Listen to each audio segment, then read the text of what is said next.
Ask well, getting the most out of whole grains.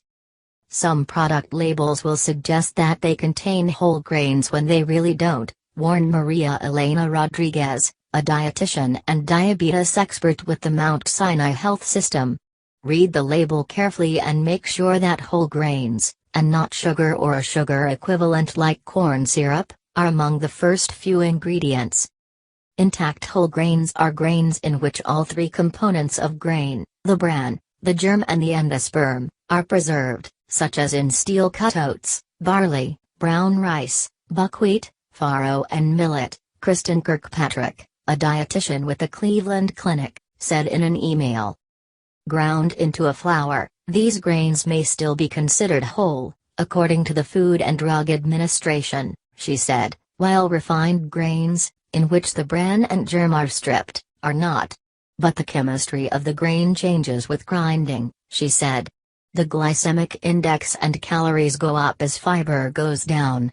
She cited whole grain bread, whole grain cereal and whole grain pasta as examples of foods that typically contain ground whole grains.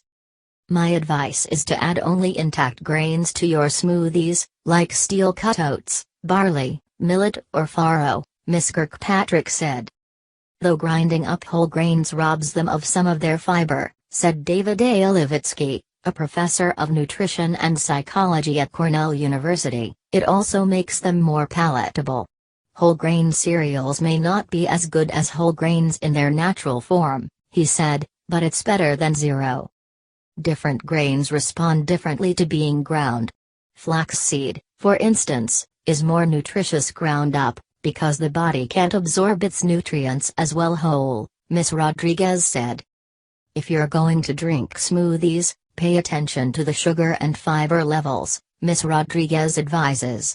I would keep sugar content to 15 to 30 grams, she said, noting that some have 60 grams of sugar from fruit.